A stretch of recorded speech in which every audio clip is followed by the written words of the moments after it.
Today I'm making a classic English pork pie with a hot crust pastry and minced pork and bacon inside. I might put some cranberries on the top as well.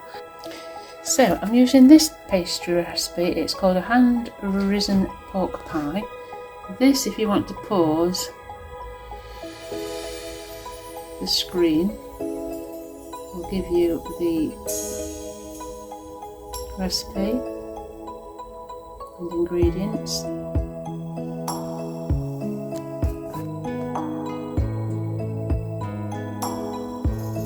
It says to use chop pork shoulder, coarsely chopped. What I've done is just bought pork mince, so it's been minced up.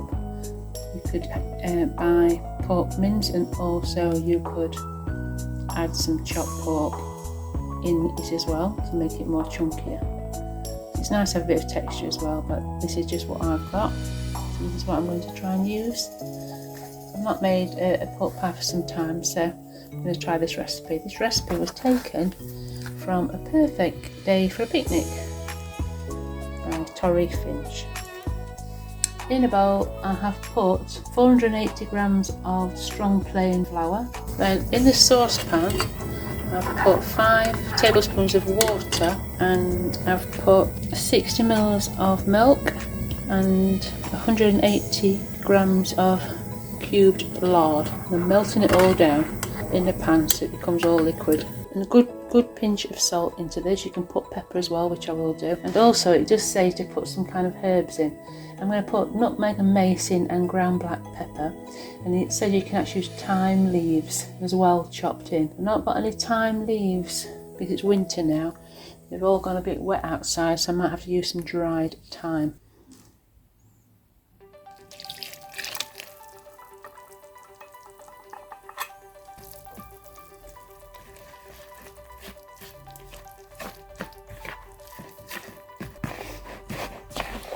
Right then, so that is the pastry in a bowl. So what you want to do is knead it on a lightly floured surface for around 8 minutes, then remove 1/3, which will be used to make the pie lids, and the remaining dough should be cut up and shaped into either individual pork pie pâtés, and you need about an 8 or 7-inch cookie cutter for that, but I'm going to make one large one in a small cake tin for mine. And the reason why you need it is to incorporate air into it, but also the main thing is to mix the lard through the flour so the structure of it becomes more uniformed, and then it will rise up as well in cooking, so you've got that little bit of thickness as well to the pie.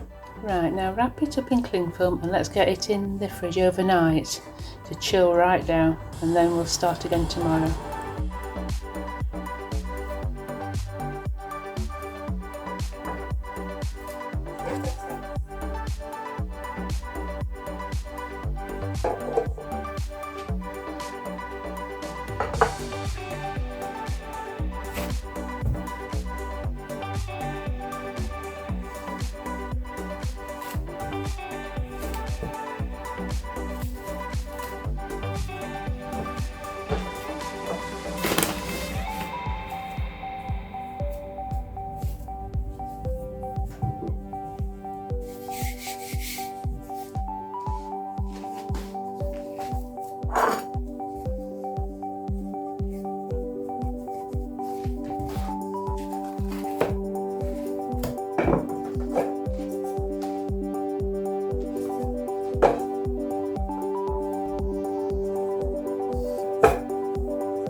hand-risen pork pies. For the filling you need the following. Now I am going to use minced pork. Okay, it's already been done for me and I have got a kilo here. It only wants 400 grams, so I'm going to probably just use one packet. We'll see how we go. For this filling you can actually make it into several mini pork pies. I'm doing a large one and I've popped it in that smallest cake tin I have got, as it is going to be for a party, and I believe that is a 6-inch cake tin. Okay, very, very deep, which is perfect, very old. I've made the pastry and I've lined it, and I made the pastry first yesterday, and today I've rolled the pastry out and lined that tin, and I'm going to brush it with egg yolk shortly, and now I'm going to do the filling. So a quick recap of what's been done so far. So for the pastry I used 480 grams of strong plain bread flour, a good pinch of salt, 60 ml of milk, 180 grams cubed lard or vegetarian lard equivalent, and a large egg yolk beaten so you can glaze your pastry later.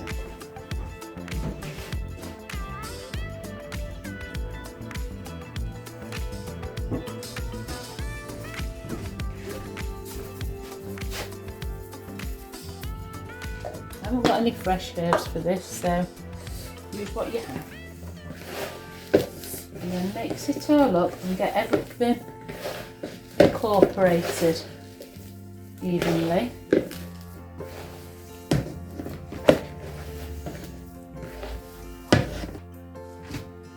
The top tip to check the seasoning is alright before you put it in the pie is put a little bit of the meat into a pan, flatten it out like a little pate, just fry it off so you can have a nice bit of a taste to it and see if it will taste good. If not, then you know you can add more.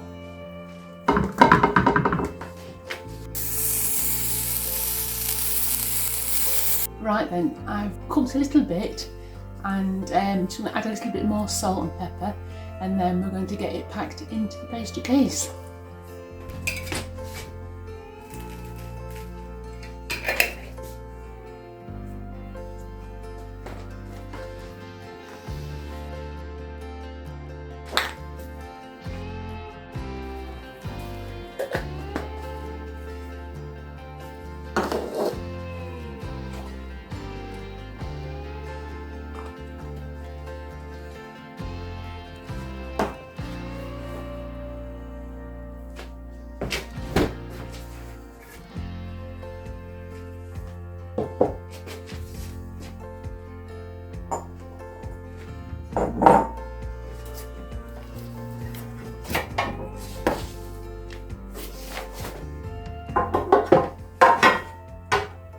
So it says when you come to make the pies, preheat the oven to 220C 425F or gas mark 7.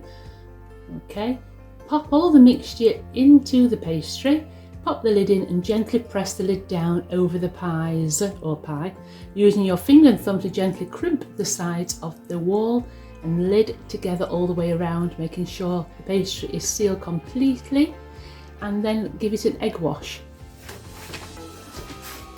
So, had that chilling in the fridge. Now I'm going to put the filling in, packing it down as well at the sides as I go along. Remember, I put 2 packets in, so I'm going to see how much we use of this. We might use it all. And that's fine if we do. This is what I'm doing to do this recipe, so we'll know what to tell you.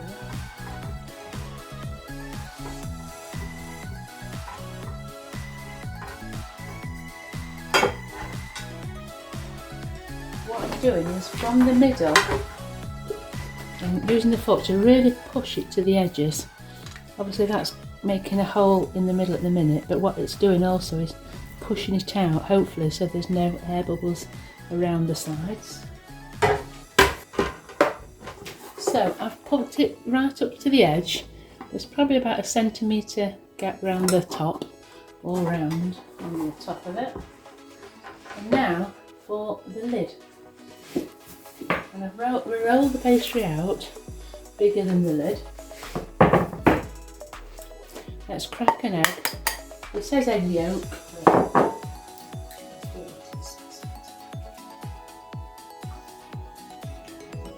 So I've got just an egg yolk in the bowl, just so I can brush that over shortly. You can either use egg or water around the top edge. It's just going to help the pastry on the top to stick.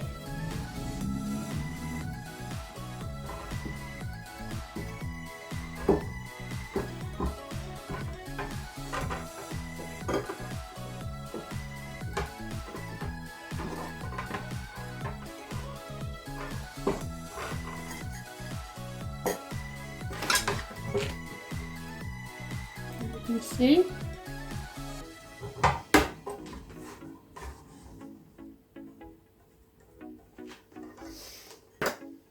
Use the egg, alright, the egg, decorate and look it all around, make sure it's nice and covered with the egg yolk. That always makes it look nice and golden brown. You can put some little decoration in it as well if you serve it. So I've got one of these, which is your traditional pie funnel. This is Great British Pie Funnel. The original and still the best quality white porcelain. And what you do is you put that in your pastry. It allows the air to get out, and also it's great then to put your jelly, if you want some jelly in at the end, to pat your pie out. So you need to put a little sort of crisscross hole with a knife in the top of your pastry. So just put a square in the middle and pop your funnel in, and that just helps it cook a bit better.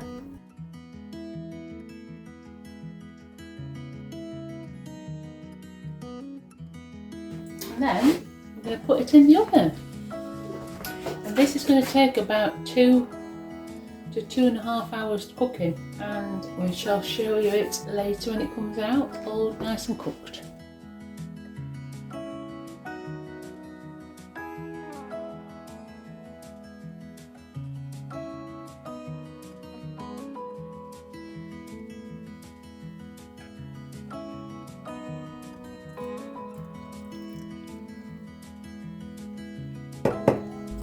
So as you can see, that hole is quite fairly substantial hole, and I've just poured the jelly into the hole in the middle, and that will set. You can see all the herbs that's float at the top. It'll be a nice taste as well, and when it sets it'll be delicious. If you're going to cover the pastry with cranberries, that will cover the hole, but I would just do yourself a round circle of pastry and cook it off, and then pop it in as decoration.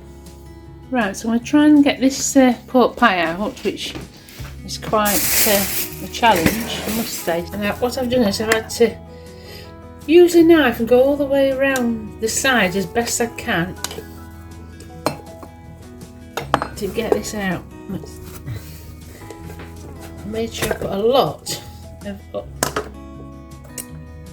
grease and stuff, so that is it out. You can see upside down. Turn the baby around, and we've now got our pork pie out. Wonderful. So I'm going to just give you show you a slice of it, because often I'll cook things and I don't always cut into them because I'm making them, for another time. But let's just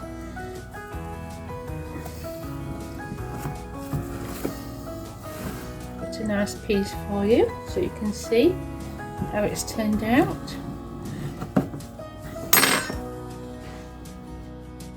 Looking good. So you've got a nice firm piece, with jelly and all the pork. Nice bit of herbs all through it as well.